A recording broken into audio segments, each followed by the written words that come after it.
Iron. It is the blood of the earth. Cold, unfeeling, silent. We forge it into plowshares to feed our children. We forge it into swords to butcher our neighbors. Iron does not care. It has no morality. It has no soul.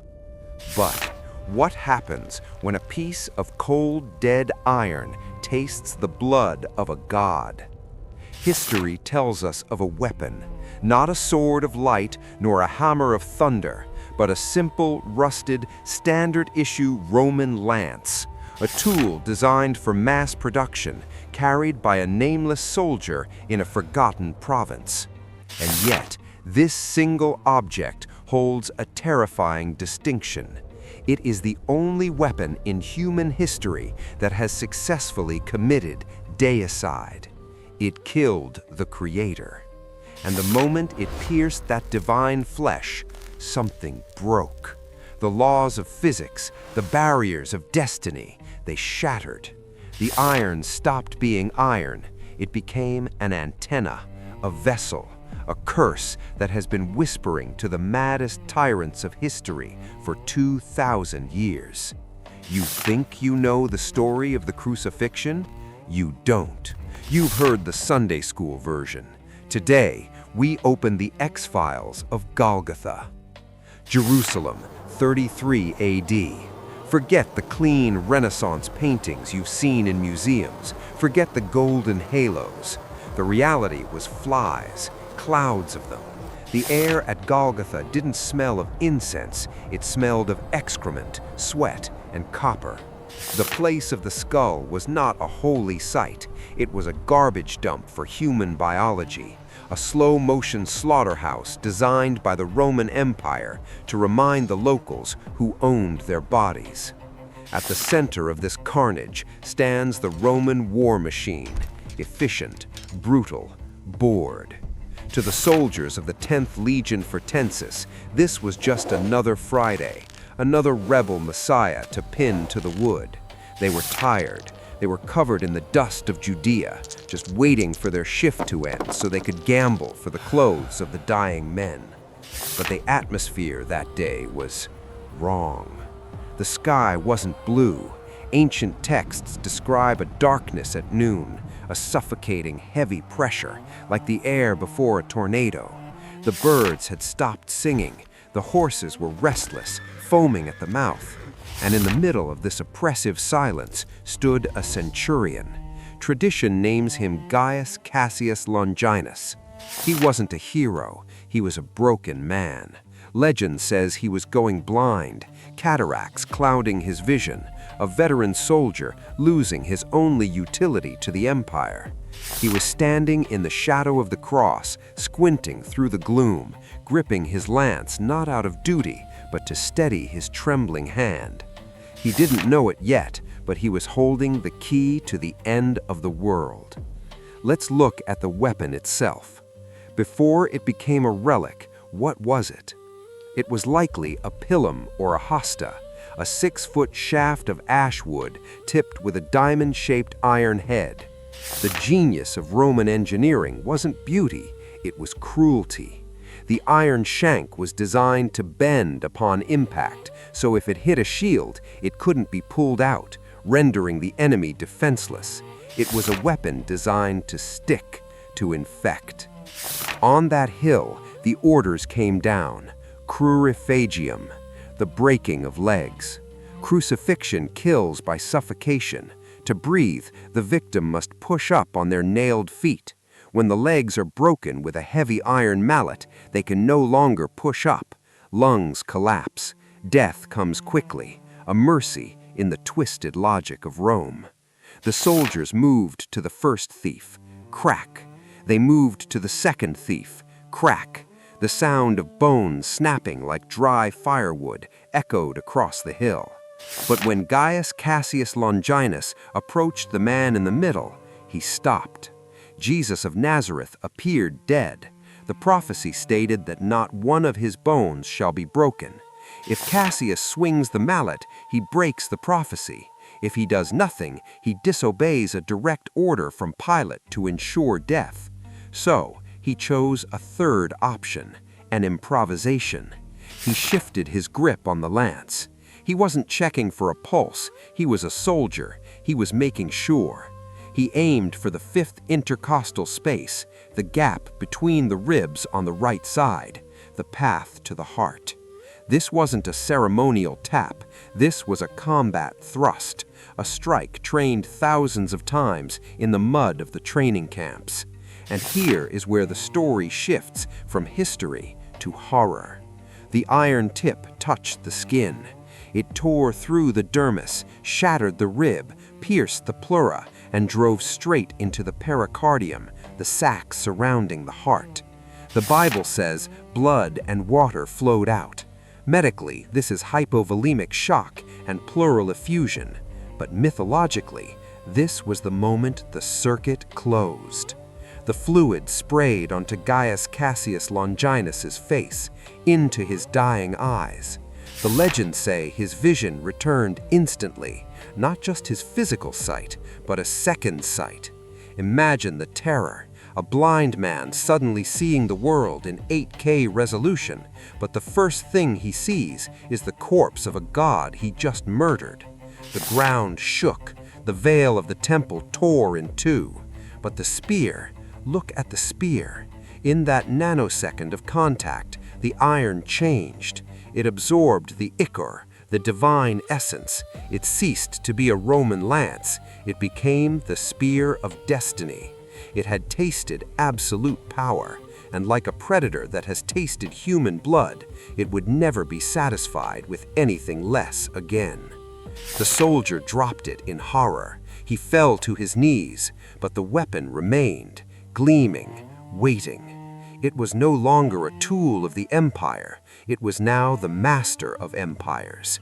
Gaius Cassius Longinus converted. He became a saint. He tried to hide the weapon, to bury the sin. But you cannot bury power. The spear didn't stay lost. It wanted to be found. It began a journey through the hands of the most powerful men in history. Constantine, Charlemagne, Frederick Barbarossa, Napoleon. Each of them held it. Each of them conquered the world, and each of them met a tragic, sudden end the moment they lost it. It brings victory, but it demands a price. It is a battery that runs on the souls of conquerors. We think the story ends on the cross. We think the spear is just a museum piece in Vienna today. But here is the chilling truth. The spear that sits in the Hofburg Museum might be a fake, or worse, it might be just a piece of the puzzle. Because 1,000 years after Longinus dropped it in the dust, a group of blacksmiths attempted to repair it. They added a nail from the cross into the blade. They wrapped it in silver wire. They inscribed it with gold. They thought they were honoring it. In reality, they were altering its frequency. They didn't just fix a weapon. They accidentally created a darker, more volatile occult machine. And when a young homeless artist named Adolf Hitler stood in front of it on a cold winter day in 1909, he said he felt the spear speak to him. Vienna, 1909. A cold, gray afternoon. A homeless, failed artist stands inside the Hofburg Museum, shivering in a thin coat. He has stood there for hours. He can't move. Later, this man, Adolf Hitler, would write about this exact moment. He said, "I felt as though I myself had held it in my hands before, in some earlier century of history, that I myself had once claimed it as my talisman of power." He didn't see a museum artifact. He felt a vibration, a biological recognition. The spear spoke to him, but it wasn't a voice of God. It was a frequency, a signal that only monsters can hear. 30 years later, the first thing he did after annexing Austria was to steal this spear. Why? What is inside this metal that can turn a homeless drifter into the greatest butcher of the 20th century? To understand the spell, we must dissect the wand. Look closely at the Spear of Longinus. Really look at it. If you expect a pristine, shining weapon of war, you will be disappointed. It is ugly. It is scarred. It looks like it has been tortured. It is not a single piece of metal. It is a corpse that has been stitched together, a Frankenstein monster of iron, silver, gold, and wire. It measures 50 centimeters long. It weighs almost nothing, but the heaviness comes from its history, not its mass. It is broken. Snap your eyes to the center of the blade. Do you see the fracture? At some point in the Dark Ages, the God-Killer snapped in half. Was it broken in battle, or was the sheer energy contained within it shattered the casing? We don't know. But we know what men did to fix it, and that fix is where the true horror lies. They didn't just weld it. They performed surgery. They inserted something into the wound of the metal, something that changed its DNA forever. Let's peel back the layers. The spear consists of 3 distinct parts, added over centuries like layers of scar tissue. First, the blade. Carbon dating suggests the iron core dates back to the 7th century, but the design is undeniably Carolingian. Yet recent tests show traces of metal that are much, much older. Roman iron, remelted, recycled, the soul of the original lance hidden inside a newer shell. Second, the wire. Look at the silver wire wrapping the blade. It looks like a tourniquet. It's holding the 2 broken halves together. Why silver? In alchemy, silver is the metal of the moon, of the soul, of containment. Were they trying to fix the weapon, or were they trying to keep something in? Third, the nail. This is the heart of the anomaly. Look at the center of the blade. There is a cavity, a hollow space carved out of the solid iron. Inside that space sits an ancient, hand-forged iron nail. Legend says this is one of the holy nails from the true cross. Think about the physics of this. You have the spear that pierced the side of Christ, the executioner, and you have the nail that pierced the hands of Christ, the victim. 2 instruments of torture, one active, one passive, hammered together into a single object. By inserting the nail into the spear, the medieval blacksmiths created a closed loop of divine suffering, a metaphysical short circuit. They inscribed it with the words Lancea et clavos Domini, lance and nail of the Lord. They thought they were creating a holy relic. In reality, they built a battery, a capacitor designed to store and amplify the energy of death. But the iron was too unstable. The energy was leaking. So in the 14th century, Emperor Charles IV did something drastic. He ordered a sleeve of pure gold to be wrapped over the silver wire. Gold, the metal of the sun, the metal that never rusts. He engraved it with Lancea et clavos Domini. He wasn't just decorating it, he was shielding it, like putting a lead casing around a radioactive core. For centuries, emperors carried this golden sheath into battle. They believed that as long as they held the gold, they controlled the destiny of the world.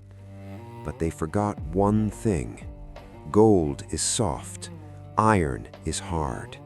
The casing hides the truth, but it does not change the nature of the weapon. Underneath that beautiful golden skin, the iron is still rusted, it is still sharp, and it is still waiting for blood. Hitler knew this. The SS Ahnenerbe, his occult division, didn't care about the gold. They wanted the iron. They wanted to crack the casing open and harness the raw power inside. Because there is a rule, a simple, terrifying rule attached to this anomaly. Whosoever holds this spear shall hold the destiny of the world, for good or evil. That is the first part of the legend. But no one reads the fine print. No one reads the second part. And whosoever loses this spear shall die. It is not a gift, it is a parasite. It grants you power, yes, it gives you invincibility, it makes your army sweep across continents like a plague. But the moment it leaves your hand, the moment you drop it, the moment it is stolen, the life support is cut, the debt is called in instantly. We have the autopsy results of history to prove it. This isn't superstition, this is a pattern, a timeline of bodies, from the Roman battlefields to the frozen forests of Germany. Every single man who claimed this weapon met a gruesome, violent end within minutes or days of losing it. You don't believe me? Let me introduce you to the man who slept with the spear under his pillow, the man who conquered all of Europe, the man who was a god on earth, until the day he accidentally dropped the spear into a stream while crossing a river. He didn't drown, he didn't fall, but the moment the spear hit the water, his heart stopped. The god killer had claimed another victim, and the slaughter was just beginning. The year is 1190, the Third Crusade. Frederick Barbarossa, the Holy Roman Emperor, is invincible. He is a giant of a man, leading an army of 100,000 crusaders to reclaim Jerusalem. He carries the spear of destiny. He has never known defeat. He approaches the river Salef in modern-day Turkey. The water is shallow, the current is calm. But as his horse steps into the water, the emperor makes a mistake. He drops the spear. For a split second, the iron slips from his gauntlet and splashes into the mud. Instantaneously, he falls. History books say he drowned, but the water was barely waist-deep. Strong men don't drown in puddles. The truth is more terrifying. The moment the connection was broken, the life force that had been sustaining him for years simply evaporated. His heart stopped before his face even hit the water. The army dissolved into chaos. The crusade failed. The spear had fed enough on his victories. It was time to find a new host. This is the pattern. This is the slaughter. For 1,000 years, the spear didn't just sit in a vault. It was on the front lines. It is the most addictive substance in history. Not opium, not gold. Victory. Once a king holds it, he becomes unable to lose, but he also becomes unable to let go. Look at Charlemagne, the father of Europe. He fought 47 military campaigns. He won every single one. Chroniclers wrote that he kept the spear within reach of his hand, day and night. He slept with it. He ate with it. It was his lover and his god. He lived to be an old man, a titan of history. But on the day he finally died, he accidentally dropped the spear from his hand while returning from a hunt. He didn't even make it back to the castle. The contract expired on the spot. Why? Why does the weapon do this? Because it is a parasite. It grants you the energy to conquer, to kill, to spill blood, which is what the spear wants. It wants the slaughter. But the moment you are no longer useful, the moment your grip loosens, it discards you like a used battery. Fast forward to 1805, the Battle of Austerlitz. Napoleon Bonaparte is rewriting the map of the world. After capturing Vienna, he demands one thing above all else, the Spear of Longinus. He takes it, he holds it, but Napoleon was different. He was a man of logic, not faith. He sensed the danger. He reportedly said the weapon felt heavy in a way that defied physics. He tried to harness it, to bend it to his will, and for a while he was untouchable. He marched into Russia, he decimated armies, but the spear requires total submission. Napoleon was too proud. Legend says that after the Battle of Gragum, he grew afraid of it. He tried to distance himself from its influence. Bad move. The moment he put the spear aside, Moscow burned. The winter came. The Grande Armée froze to death in the snow. Napoleon didn't lose because of bad tactics. He lost because he stopped feeding the beast. He died in exile, on a lonely rock in the middle of the ocean, his stomach eaten away by cancer. Or maybe eaten away by the withdrawal symptoms of a power no human frame was meant to hold. But the greatest slaughter was yet to come. We return to the man who started our journey, Adolf Hitler. He didn't make Napoleon's mistake. He worshipped the spear. He hid it deep in a specially constructed vault in Nuremberg, beneath the castle. He believed that as long as the spear was on German soil, the Third Reich could not fall. And for 6 years, he was right. Against all odds, against the whole world, Germany held on until April 30th, 1945. This is the most critical timestamp in the history of the occult. At 2:10 p.m., American soldiers from the 7th Army blasted open the vault in Nuremberg. Private First Class Walter Lemke reached into the darkness and lifted the Spear of Destiny. For the first time in 7 years, the spear was no longer in Nazi hands. The connection was severed. At 3:30 p.m., exactly 80 minutes later, in a bunker in Berlin, hundreds of miles away, Adolf Hitler put a pistol to his head and pulled the trigger. Coincidence? 80 minutes, just enough time for the protection to fade, just enough time for the crushing weight of reality to crash down on a man who had been shielded by a dark miracle. The spear had jumped ship. It had chosen a new winner. The United States of America. The spear was now in the hands of General George S. Patton. Patton was a believer. He knew exactly what he was holding. He was a warrior poet, a man who believed in reincarnation. He wanted to keep it. He argued that the spear should not be returned to Vienna. He wanted to take it to the U.S. He felt the pull. He felt the seduction. But the United States government ordered him to return it. Patton was furious, but he obeyed. He let it go. And what happened to the greatest general of World War II? Months later, he was paralyzed in a freak, low-speed car accident that shouldn't have hurt a fly. He died in a hospital bed. A warrior denied a warrior's death. But here is the final twist, the loose thread that keeps me awake at night. The spear was officially returned to the Hofburg Museum in January 1946. It sits there today. But in 2003, a metallurgist tested the gold sleeve. He found it to be authentic. But when they tried to test the iron blade, the museum refused. Why? Rumors have circulated for decades that General Patton didn't return the real one, that he handed back a replica forged in a basement in Nuremberg and shipped the real God Killer to a secret facility in the United States, or perhaps to a base in Antarctica. Is the weapon in the museum a fake? If so, who is holding the real spear right now? And what happens when they decide to use it again? 2003, a sterile laboratory in London. Dr. Robert Feather, a renowned metallurgist, places the Spear of Destiny under an X-ray fluorescence spectrometer. For centuries, men believed this iron pierced the side of God. They died for it. They killed for it. Now, for the first time, science was going to ask the metal a simple question. What are you?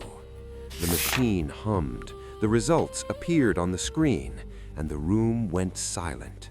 The data was impossible. The iron in the blade wasn't the 1st century. It was of the 7th century. The world gasped. "It's a fake," the headline screamed. "The holy grail of weaponry is a medieval hoax."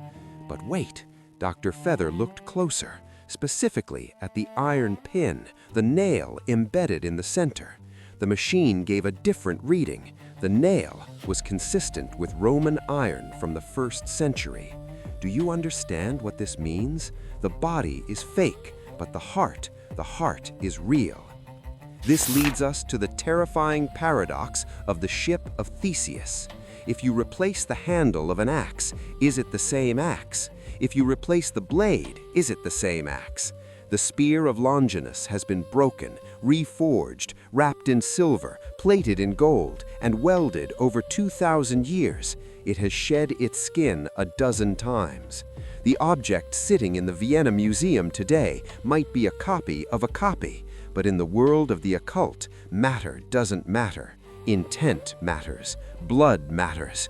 Even if the iron is new, the entity living inside it is old. You can clone a body, but can you clone a curse? And this brings us back to the question that haunts intelligence agencies to this day. Did General Patton return the right spear? We know the Nazis were masters of forgery. Heinrich Himmler, the head of the SS, had made 4 exact replicas of the spear during the war to confuse the Allies. When the Americans kicked down the door of the bunker in Nuremberg, which one did they grab? The master or the decoy? Let's follow the trail into the shadows. Declassified FBI files mention rumors of a U-boat, U-530, that departed Germany in the final days of the war. Its destination? Antarctica. Project High Jump, Admiral Byrd, the secret bases in the ice. Why would the Nazis send a submarine to the end of the world while Berlin was burning? They were transporting something small, something that could restart the Reich. Some theorists believe the rear spear, the one that tastes of divine blood, is not in a glass case in Vienna. It is sitting in a lead-lined box, buried over 3 miles of ice, waiting for the ice to melt, waiting for a new hand to dig it out. Think about the modern world. We have nuclear weapons, we have biological agents, we have AI. Why would anyone care about a pointy stick? Because technology has limits. Technology can destroy a city, but it cannot grant authority. The spear is a symbol of divine right. It tells the world, God is on my side. And in a world that is losing its mind, a symbol like that is more dangerous than a nuclear bomb. Let's stop looking at it as a weapon of war. Look at it as a psychic amplifier. Every time the spear surfaces in history, humanity goes mad. Mass hysteria, crusades, inquisitions, world wars. It acts like a tuning fork for violence. It doesn't need to be sharp to cut. It just needs to exist. Maybe the God killer doesn't kill gods. Maybe it kills the God inside of us, our conscience, our mercy, our humanity. It turns men into monsters by whispering that they are chosen, that they are righteous, that their slaughter is holy. Adolf Hitler, Charlemagne, Napoleon, they were just the hosts. The spear was the virus. And the virus is still out there, whether it's in Vienna, in Antarctica, or in a CIA vault in Langley. It is dormant. But for how long? The legend ends with a prophecy. The king who solves the mystery of the spear shall bring peace to the world. But looking back at the trail of corpses, at the cities burned and the innocent blood spilled, I don't think this weapon was designed for peace. It was forged to kill a savior. Its purpose is deity. Its legacy is ruin. We should hope that it is a fake in that museum. We should pray that the real iron has rusted away into dust. Because if the true Spear of Longinus ever returns to the stage of history, it won't be a sign of victory. It will be the signal for the end times. Iron does not care. Iron does not feel, but this iron remembers, and it is waiting for you.